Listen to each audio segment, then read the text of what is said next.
If you're watching this video, then you probably have gone through this process of trying to figure out how to use your Obsidian notes in terms of links, folders, no links, no folders, links but only a few folders, or folders and only a few links. There are a whole slew of videos telling you about the right way, the wrong way, and just not really describing any way. So I wanted to show you a video where I share my personal organization process for keeping my notes organized after transition from Evernote and OneNote and finally to Obsidian.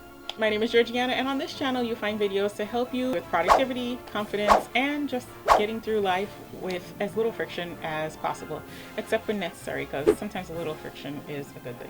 So let's dive into it. What I'm going to do is I'm going to show you a few things. First, I'm going to show you the way that I capture ideas, the way that I go through my day with my usual workflow. I actually have a two-system process for capturing notes. I use a combination of OneNote and Obsidian. For me, it was very important to distinguish what type of notes I was going to use in each program, because each program is great in their own way at different things, but there are things that either program doesn't do. So usually at the beginning of the day, this is where I start. This is the first page. This is what I open up as soon as I get to my desk. And I'll be honest with you, there are days where I am not at my desk and I'll open something similar on my phone, but this is my start page. This is my planner page. This is something that I created myself. You don't have to have anything as intricate, but I am a person who is coming from a physical planner, and I just wanted to keep something that was as close to that as possible.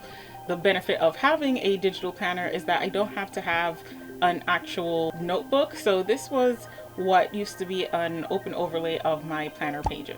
So for this layout, I just slid the rings over to the left so that I could write straight across. This side would be the left side of the Boss Agenda planner, and then this is a modified version of my right page on a Boss Agenda planner.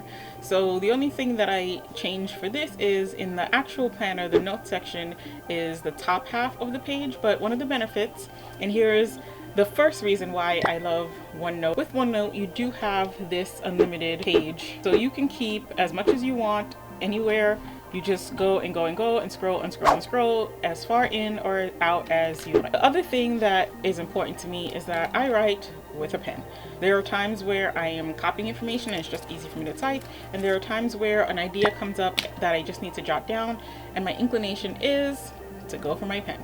And I wanted to remove as much friction as possible, because I find if I am in the mood to brainstorm or draw or sketch something, it's so much easier for me to just pick up the pen and go and, you know, just draw whatever it is that I need.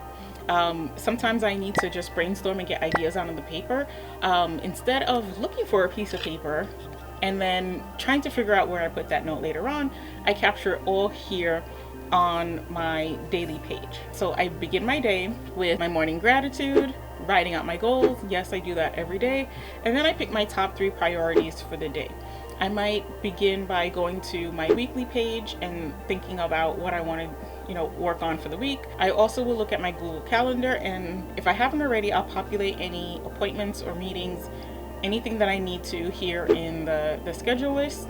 And then I will take notes on the right, and then if I need more note space, I'll just keep going further and further and further out to the right as I can. So what's great about this is I can capture my thoughts freely, either by type or by handwriting.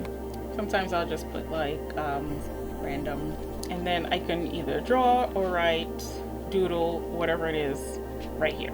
So that's the first area where I capture notes. Now, everything that goes into OneNote is what I consider a permanent but fleeting note. I keep an archive just like I would a paper planner, and I treat it just like I would a notebook. Most of the work that I do is at my desk, but one of the benefits of OneNote is that I can, if I want to, work on my phone and add information to my phone. So what that looks like is in OneNote, I have it set up automatically save notes to my fleeting notes area. So if I need a note, I just start a new page, and if I wanted to, I can just jot a random note down. Sometimes I'll even open the voice capture and convert my voice into a note. This is really handy because a lot of my ideas come to me while I'm driving or doing dishes or doing something where I can't actually type. Then once I've captured the note in OneNote, I'll close that, head over to the actual OneNote file, hit sync, and come into my fleeting notes area where there's my work, and then I can just copy it, go back into my notes, and paste it. So that's sort of my workflow for capturing notes. I'll just put everything that I want into OneNote, one off, not edited, not tweaked. I don't really care about how it looks or how organized it is. OneNote has really become a place for me to just capture my ideas, put them out, and sort of archive. It's very much like a planner, a notebook, a journal, an agenda, all in one. So the second thing that I do is appointments and meeting notes. So I use Google Calendar as my main appointment book. So any meeting or appointment, class, workshop, whatever I have goes into my Google Calendar. And then when I come to my daily planner, I can make bullet points, and I'll usually link this back because there are times where, for the most part, the meeting is right here on this page, but sometimes the meeting, if I have multiple meetings or if I need to take up more space, I might have a meeting here with Joshua, I might have meeting notes here with Sarah, and I want to make sure that I spend as little time as possible looking for notes. Sometimes if it's a recurring meeting that I have, a meeting that I have often, like with my coach or a client, I wouldn't keep those notes here on the daily planner. Those notes would actually exist in that client profile. So this is where I keep my quick meeting notes. And what I'll then do is I will just copy the link to the paragraph, come over here, say link, paste the link to the paragraph, and now this becomes a hot link. So when I click on it from my calendar, it'll always jump over to here. So you'll see where it's really beneficial here with meeting with Sarah. Copy link to paragraph, come back to my table. Let's say that meeting with Sarah was at 2 p.m. now, and I'll just zoom in so you can see how well this worked. Over here, when I click meetings with Sarah, it'll automatically jump me to meeting with Sarah. So for me, it's easier for me to be in flow and in a stream of thought. So OneNote has become my information capture system. I'm concerned less about how the information looks, and I can just focus on capturing the information. The next item that has been really helpful for me with OneNote is oftentimes when I'm working, I will switch from the view to a new docked window. And in that dock window, I'll have that same column, so just as wide as that little note section, and I'll keep that on the right of my workspace. So if I am working in other notes, I can have my main note here, and then I can have another thing that I'm working on over here, and this window will always stay on top. If I try to maximize another note, or another program, another app, another tool, it'll only fit within this window. And then I find that most of the time, a lot of the ideas that interrupt my workflow during the day that I think are important, if I allow myself, I'll jump into Chrome, I'll do the search, and I'll get lost going down a rabbit hole for a random thing. Instead of going into another program, I would just then come into my little note here and I would say, order Skin So Soft, and I'll just put that there, and that way I can continue my work. My concentration flow has improved so much. My focus has become so much better because I'm not stopping to scroll brain and figure out every little thing at, you know, any time that it pops up into my mind. It goes in the note here on the side.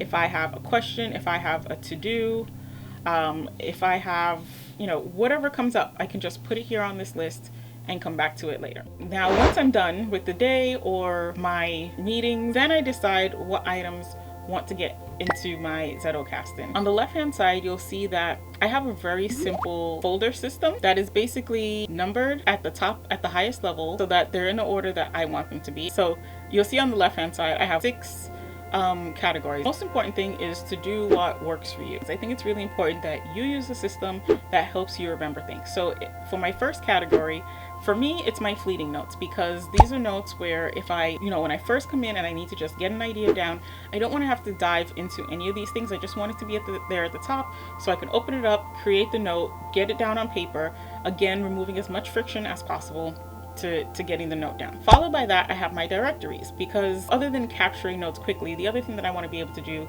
easily is access like an overall view of my notes. Right now, I'm sort of in the beginning of my note-taking system, so I can see most of my notes in the left-hand panel, but I know, and I'm already beginning to see that as my notes start to grow, I want to have a place where I can sort and arrange and keep all of the things sort of easy touch. It's like an overall view of my notes. Right now, I'm sort of in the beginning of my note-taking system, so I can see most of my notes in the left-hand panel, but I know, and I'm already beginning to see that as my notes start to grow, I want to have a place where I can sort and arrange and keep all of the things sort of easy touch. So if you look at Nick Milo's access folder method, he begins with an atlas, which is basically your maps of content, your directories. Now, it sounds all well and good in his naming system, and I don't know if he leveraged that so that the ACCSS comes in the order that he wants it to,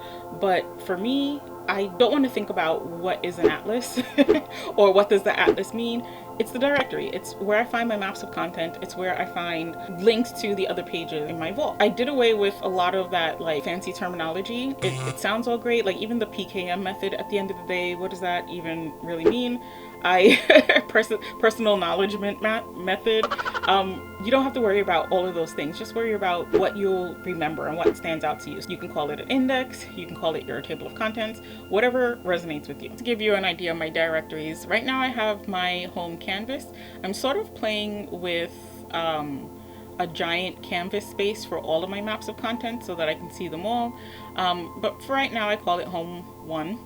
And then I have my home map of content, my business map of content, and then my side business map of content. But these are the 2 areas that I work in, so I wanted to make sure that I had a map of content for each of them. Next, I have my areas.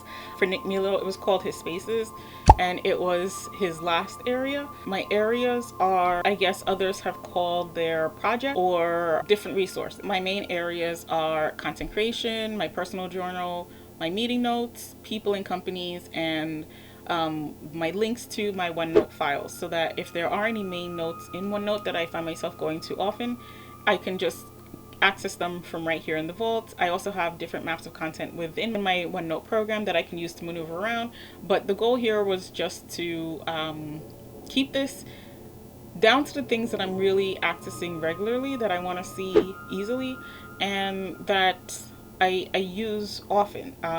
Spaces didn't, for me, the word spaces and areas, it's all the same, but for me, spaces, as an architect, spaces actually have a specific, it has a different connotation. So for me, I just use areas. What are the areas? What area do I want to work in today? Am I working in content creation? Am I doing my personal journal?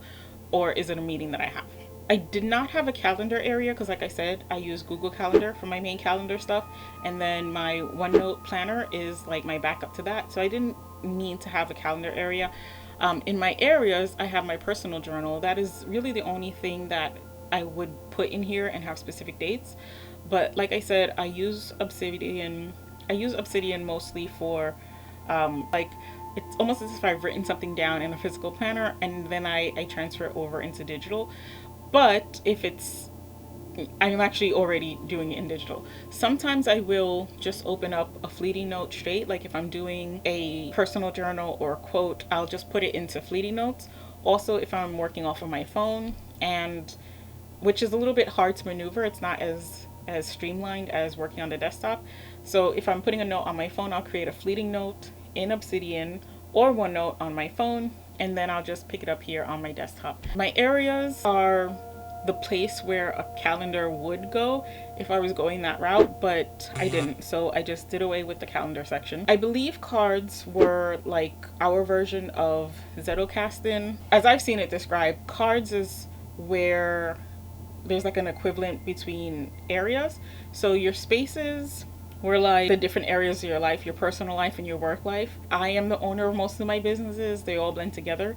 And one of the reasons why I switched to Obsidian was so that I could more easily find connections in my work, because a lot of the work that I do is similar. It's a lot of knowledge work. There are concepts that permeate multiple areas of my life. You know, if I'm speaking about confidence, there's what I'm learning about confidence in my own personal life that would go into my personal journal. There might be points or topics that I'm teaching about confidence to other content creators. And then in the Boss Ladies program, I'm also training on confidence, and in my coaching, finding notes that I can share with my coaching clients. So confidence is like a thread that weaves through every area of my life. So I didn't need a folder for personal and work. It was just enough for me to put all the personal and work stuff into the one folder. For me, projects depended more on the type of work. You know, I might be working on a project within architectural design. I would just create an architecture area and put it in there. If I'm working on a project in the Boss Ladies, for the Boss Ladies program, maybe it's an event or a meetup, then I would just put that into the Boss Ladies area. So the next area that I have are resources. So resources are basically anything that is not originally mine. Like if it's coming from outside, it comes into here as a resource. So any external links, Twitter, manuals and guides that I'm saving, posts and comments, like instead of creating a literature page for a link that just sends me out to a direct website, let's say a video on Obsidian or zettelkasten or something like that, where I don't have highlights and notes, but I literally just need the link to the resource.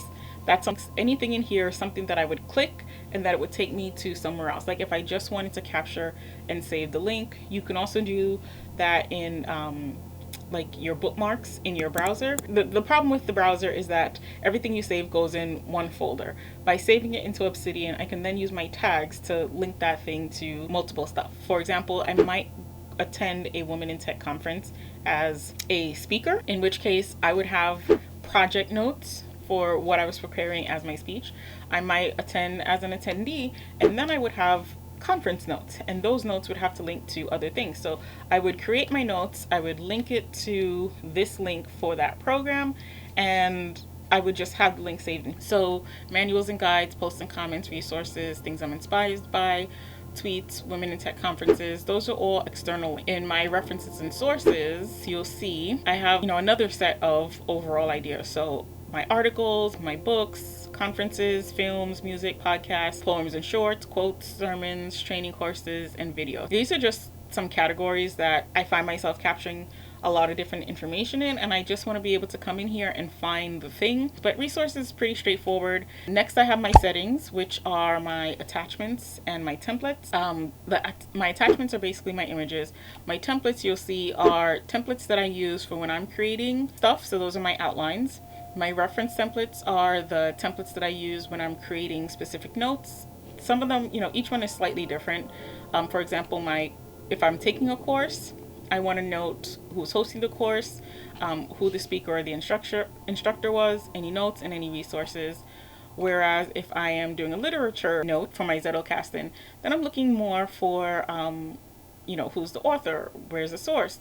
Some things to kind of get me thinking about the item a little bit differently. If I'm doing a quote, then I don't need, for example, the host and speaker, because it's just a quote. I just need the quote and the author. I sort of just have these categories: person or company. It's really straightforward, but just some details about the person, the hashtag. I also try to include the hashtags that I want to use, especially when I'm beginning to do a note, so that I can remember what hashtags I want to use.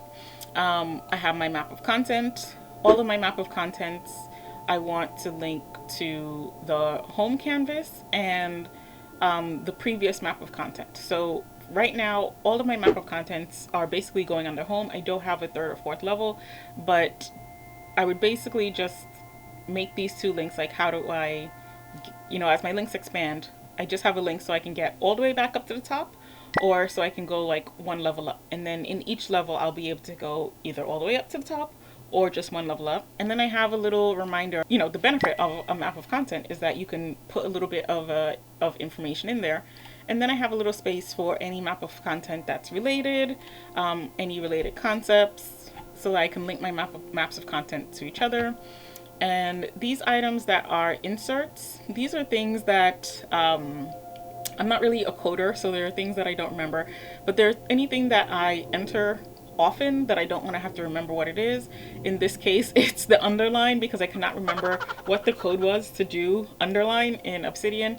I just saved it as an insert. So I have insert underline, I have insert tweet. These are the things that I would just insert into an existing page. To save myself time in entering the code, it's there. I have my regular Zettel template, and then some just links to help me when I'm keep an overall view of how I organize my systems and my process. So that lives in my decision log and my Obsidian shortcuts.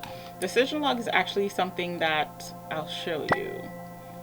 It works better in OneNote, so I decided to just work on my decisions in OneNote and then bring them over into Obsidian once I've finalized what it is that I'm thinking, you know, sort of organize the thought process. But I also have some questions that I find helpful when it comes to making a decision, just as a reminder for myself. So this is less of a template that I use, like these items with the little dash in the title. They're not so much templates that I would use by inserting or creating notes for. They're more of a template on how I process or create information. It's the template for the template. So those are my templates. And then finally, I have my zettelkasten, which is the 6th item on my list. And zettelkasten is where I keep what some people call cards or zettels, but anything in the zettelkasten area is a thought that I have come up with myself. Let's bring our attention to the right side of the screen. So on this side, you'll see my links. This is what my my view looks like now. I really just like to see it every once in a while, just to see the progress that I'm making as I add notes. But for the most part, I have it listed here as my headings. And if you want to see your headings, you just put in a £, and then you'll have your headings. So for some of my larger notes, I have headings, and the headings just helps you to jump around. And then these are my tags. So in my tags area, I've also sort of kept my tags very limited, because I found in the past the tags just sort of got out of hand, and then I started to have duplicate and repeat tags. One of the benefits that I found in Obsidian is the connections that you can make using links. So for the most part, in my Zettels, this is basically a page that I have in my notebook. I mean, you can see how the template sort of played out, but what I'll use is that double brackets, and then I'll type in whatever it is that I wanted to write. And that's how I link my ideas and my pages together.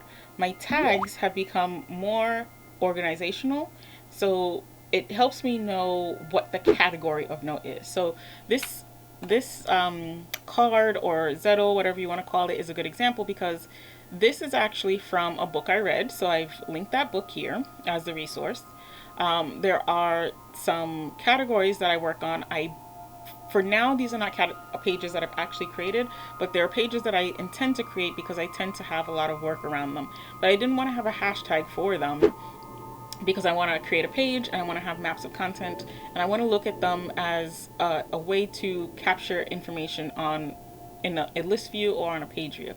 So the tag that I have here is reference. Now, I said earlier that everything in my zettelkasten is something that came from me, that is a thought that I've processed. But here I have a card or a card or a Zettel that says reference. Why? Because these are reference notes that I've pulled from the book that I've put here, but it's not a quote or something that I've just copied and pasted. I've sort of thought about it and summarized it and started to think about it in a different way. So you can see here, you know, it's a definition, and actually it should be a reference / definition. So it's basically, what is a domino habit? It's a habit that makes the rest of your behavior happen automatically. It hinges on temporal landmarks, blah blah blah. And then what's a temporal landmark? There's another definition, and I can just change this to reference / definition. and a temporal landmark. What is it connected to? Overwhelming information overload, productivity. This is actually your note, and if I control hover, it'll bring me to the note, and I can see the notes about what overwhelming information overload are, where I got them from, etc., etc. So that's how I start to link my notes together within the note. So I use links so that it kind of creates like a thought process, a thought chain. And I find that actually works for me better, because if I'm in the domino habits note, I'm not looking through a list of all notes that are related to domino habits. I'm looking at this note, I'm reading about it, I'm learning about it. If I want to expand my knowledge of it, then I can control hover. Well, these are notes that I don't have. I can control hover and I can see the information that's connected to it. I can kind of expand on it, and then if I want to, I can click and I can go in and I can, basically go down the rabbit hole. Or my links and my hashtags, my links are links to either overall concepts and themes, other zettelkasten, other reference notes. Like for example, I try to link either books to books or thoughts to thoughts, and then my resources will tend to be like where I got that information from. So if it's something that's up here in links, then it's an idea or an item that is connected. And if it's down here in resources, then that's where I got that information from. Now over in my hashtags, you'll see that I have something that's similar to my organization on the left hand side, but slightly different. So here in my folders, I have people and companies together. But in the right hand side, I have a link for companies, I have a link for content creation, a link for items that I want to exclude. I'm playing around with that because in Obsidian you can also exclude an entire folder, but I have exclude for anything that is not in a folder that I'm excluding, but just like one file that I don't want to be included in anything else. I have my ideas, my meetings, my map of content, a list of items that have no links, people, personal stuff, and my reference stuff. So you might ask, why do I have reference and resources differently? For example, a personal journal note, that would go into my personal journal folder. But maybe there's an idea in there that is a reference idea. Maybe it's something that somebody told me, that somebody said to me, that I've captured in my personal journal as the original place that it came into, but it's actually a reference to something else. My resources are really for the thing that I'm experiencing. So if I'm reading a book and I've highlighted the notes in the book, that would go into my resources. If I'm thinking about the book now, an idea comes to my head and I reference back to that resource, then I would go back and I would capture a link to that original item, and then I would drop it in. But you'll see, like with domino habits, it's not a resource, it's an idea that I'm thinking about, but the domino habits is a definition that I would refer to, so it goes into the reference category. So under my reference categories, I have articles, books, definitions, external links, film, how-to, podcasts, poems, quote, basically any sources of information. X miscellaneous is basically where things go until they have a category of links here. So for a while, items that were under podcasts, poems, and how-to for a while, you can see they don't really have a lot of notes affiliated with them. So for the most part, I didn't at the time feel the need to create a category for them. So those were things that I would just drop into miscellaneous. But recently I've been starting to listen to podcasts. So I have some other notes that need to go into here. There are a couple of poems that I want to add that I've gotten information from. Those will go in here too. But there are another 4 things in X miscellaneous that don't necessarily fit into any of these categories, or maybe I don't necessarily want them in those categories because I want them to be apart. So they stay in X miscellaneous, and I just put the X in the beginning so it goes to the bottom of the list. With books, if it's a book that I reference to a lot, which in this case is the Bible, that gets its own little hashtag. And right now I'm sort of playing with whether or not I even want to keep a hashtag for Bible stuff, because you see that I'm getting some overlap where a sermon is going to refer to the Bible. So all of my sermon notes are referencing the Bible.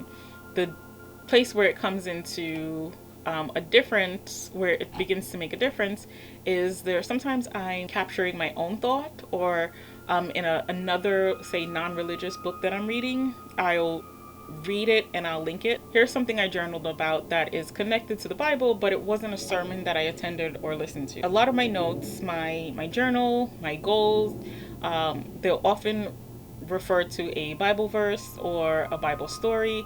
So sometimes there are things that are going into my personal journal that aren't a sermon that I listen to, which is a resource, but it's more related to the Bible, so I have connected it to personal journal. Now, the other option for me for that is to maybe not link sermons to the Bible, but I just didn't want to rule out the Bible. But as you can see here from this giant mass that is developing in this area, these two are both very closely related, and they are the majority of the notes that I have now, because those are the notes that I've imported. I haven't gotten to my class notes yet, but it's sort of creating this huge double icon item. Going back to my links, so I have reference. In personal, I have my goals, my journal, principles. Principles are things that I keep revisiting in my life that stand out, things that I want to remember, things that I want to focus on that I don't necessarily, maybe it's an idea that I journaled, like how I want to live or what my goals are, but it's not a goal like I want to be able to do this. Maybe it's more of a life goal. Sometimes it's something that I captured that I heard from someone else on in terms of something that you want to strive towards in your life. Those are just things that come up as principles. These are also sometimes things that I might want to teach on or share in my coaching program. And then my thoughts are just random that I think about. A lot of my zettles are tagged with thoughts because it's something that I've come up with, and maybe I read something and it sparked an idea, but it's not necessarily me linking two ideas together. It's the third thing that results from me gathering those two things. Or I'll, just come up with something and I'll note it down. That will go under the thoughts category and in my zettelkasten. But sometimes, for example, I might be sitting in a class or listening to a sermon or even just listening to music, and somebody will say something and I'll sort of jot down like an aside. So instead of just having something in brackets and italics to show that it's my thought, I'll just put like a hashtag thoughts, type what I'm thinking, and then continue to take notes. Thoughts is something that you'll see is connected to a lot of different things. There are sermons that it links to, books, ideas. It's sort of a mix. And it also links to things in my personal journal. The links are connectors of ideas. Well, it's obvious, straightforward. No links. No links is an interesting category. If I'm not sure of what I should link this item to, then I'll just add that tag that says no link. You'll also see that when I created my template for my zettelkasten, there's always that no link there, so I don't have to keep adding it. It always comes up. If I can't think of anything to connect it to right at that moment, it'll sort of stay in my no links as a reminder to process later. Meetings are straightforward. Ideas is a little different. Those are just things that I want to work on or develop later. There are things that are an idea that's separate from my thoughts. Thoughts are ideas, yes, but for me an idea is something that either I need to come back to work on later, or it's something that I just want to capture. I'm not sure if I want to work on it and turn it into something, but it's something that I'm thinking about. It's not quite a to-do. It's really just something that I'm considering. Maybe I want to work on it, maybe I want to revisit it. Just something. It's sort of like the equivalent of a So when I'm writing and I get to something and I'm like, there's a little more there's something else I could revisit. Maybe I could turn this into something, but I don't really know what that something is right now. I'll just put a hashtag idea next to it, and then I can always come back to those things and kind of see. But I left them separately so I can have that option to come back to that idea. And then my content creation.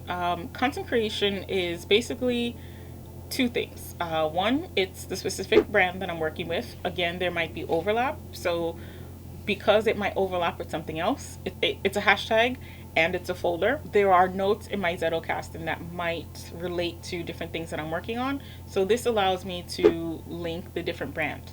And then there's the content status. This kind of shows me again, is this a content idea that I want to work on later? Is it in progress, or is it something that I've published already? So the things that I've published already, I have, is it an article? Is it a blog post? Is it a video? Or if it's in progress, same thing. Is it an article, an interview, a presentation, a video? Just so I know what the thing is that I'm working on. There are times where I'm like, okay, I need to post another video on my channel. What are some of the things that I'm working on that I could just pick up on? So here are two videos that are in progress. Interviews, articles. I can just come here and say, okay, let me pick up on where I left off. But there are sometimes, where brand comes in. Depending on which brand that I'm working with, I might say, okay, for a search, I need to do a video for Avon, the brand. So are there any videos and brands, and are there any Avon videos that I need to work on? You just have to think about your own workflow, how you go about things. And I know that that's something I often do, like, oh, crap, I need to make a video, or I need to write an article. Let me see what I have that I've already started working on. The idea areas are things that I have that I'm thinking of that I didn't really start fleshing out yet. So if I come into the in progress and I find that, let's say I need to make a video for the Boss Ladies Network, but I don't really have any videos for that category that I'm working on right now, then I'll jump into ideas and see what ideas I had like brewing that I could then take and move into the next level. For anything in this content status area, I'll tag it with the possible brands that it might coordinate with. That way I can always use this as a search tool to narrow down what I'm working on. Let's say for the workflow, how do I go from working in OneNote and taking these random notes and moving them into Obsidian? So as I said earlier, let's say I have a meeting with the person and I have notes. If it's handwritten notes, first I will highlight. I'll tell OneNote to treat the selected ink as handwriting. Right now that handwriting is so bad it can't even recognize it. And then once I do that, I'll say convert ink to test. So usually there's a bit of finessing that I have to do to make it sound right, but once I have it in a way that I like it, I'll then take it, highlight it, copy it, and then I'll come over and I'll paste it here. I would create a new note, open up the whatever your shortcut is. Let's just say I'm using a Zettel template. I would then paste my meeting note, title up here, get rid of that, add any hashtags I need, hashtag meeting. Sometimes if it's a brand name that I meet with often, then I would choose whatever that brand name is. Under links, I would double bracket, and then I would say whoever I'm meeting with, whatever it's related to, all of that good stuff. But my meeting note is basically done. It would be tagged and filed accordingly. For my fleeting notes, most of the things that go here in this side panel view are things that I just want to remember to do at a later time. So if it's important, it would either go to another daily page or to another weekly page, if depending on when I need to do that thing. Otherwise, most of the things that I find that are going into this right column are really just things that I need to get off my brain so I can focus on my work and the task at hand. Things that I can just do in my free time, like shopping, remembering to call somebody, remembering to send a follow-up email. Those are things that I could kind of just go through and check off during my day. Those aren't really things that are going to be captured into my notes. Sometimes, occasionally, I'll have like a bright idea. Maybe I'm listening to a podcast or a song while I work and something comes up, and that thing would be here. So in the same way that I created a meeting note, I'll just copy it, come into the note, create a new note, use my template. Maybe this is a quote that I heard, a quote that has no reference, that's not coming from an article that I'm reading, but a quote that somebody said that I want to keep. For this case, I would just take that thing, I would put it down here, save it as a quote, think about whether there are any links, or if there are no links, just leave it alone. If it's something that I need to come back later, then I'll do hashtag develop later. But this way, the friction between trying to figure out what folder it goes into or what tag it gets tagged with, I've done my best to eliminate that. And it did take some time initially because there were so many videos that are, trying to help you figure out what system is best to use. But really and truly, the best system to use is a system that is most in line with either the way that you already work or the way that you would like to work.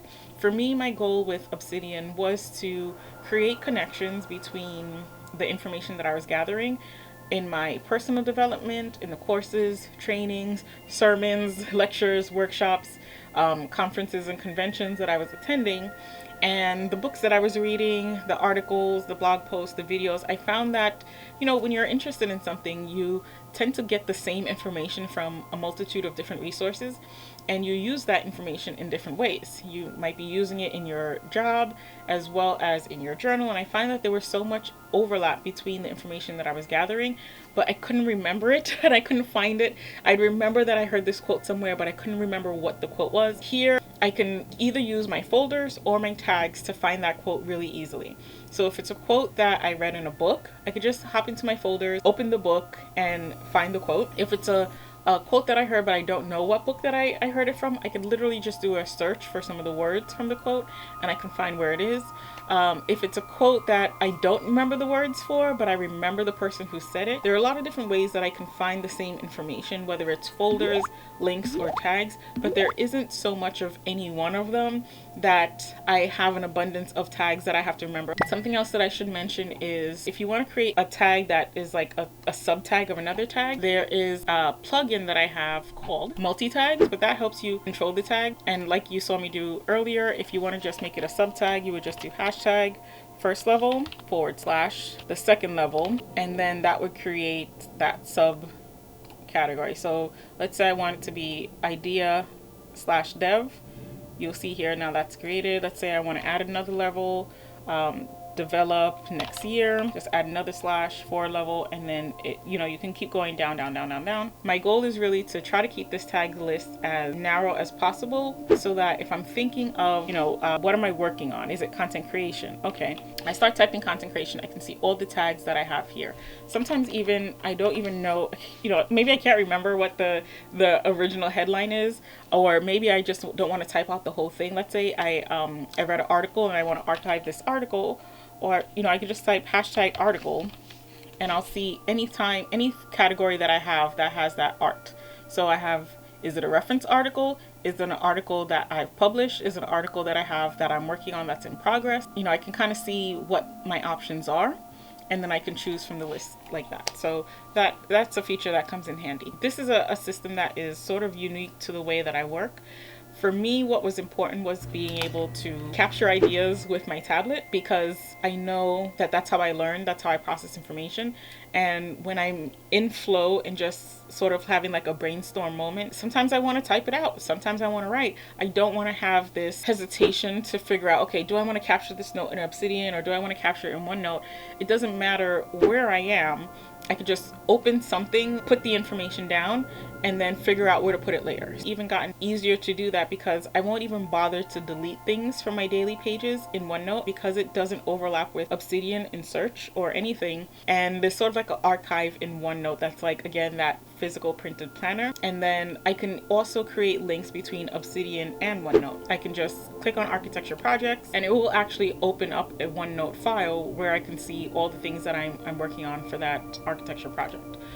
Same thing with content creation. When I'm teaching a course, my notes tend not to be linear, they tend to be horizontal. And it helps me to just sort of give myself a bird's eye view of all the content that I'm covering. You can't build ideas horizontally, at least in my opinion. You can't do it well in Obsidian. For me, it makes it easier for me to create my course notes. Sometimes I have slides and sometimes I have images in my course notes. It's easier for me to do that in OneNote and then just link it to Obsidian. And here you can see I have my planner. This page links to my planner page. So if I want to just come back to the notes that I'm working on, it'll automatically just bring me here from Obsidian. So that's basically my workflow for Obsidian and OneNote. It's a very, very deep dive into my workflow and how all of the things that I have work together for now.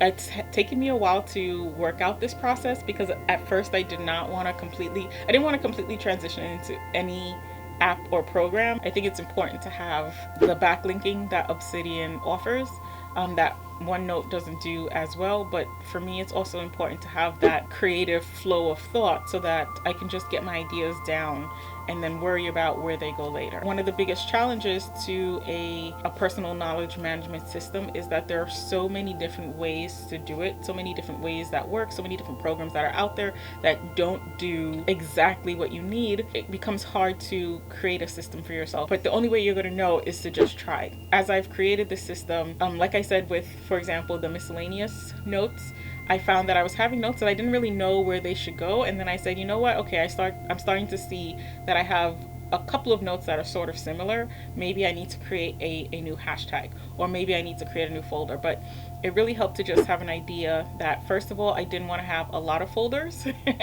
to separate my ideas. And second of all, I didn't want to have a lot of hashtags to make so many individual ideas. So from the jump, I made the decision that my notes would link to each other. My main separate categories wouldn't be projects or areas. It would be the type of note that it is.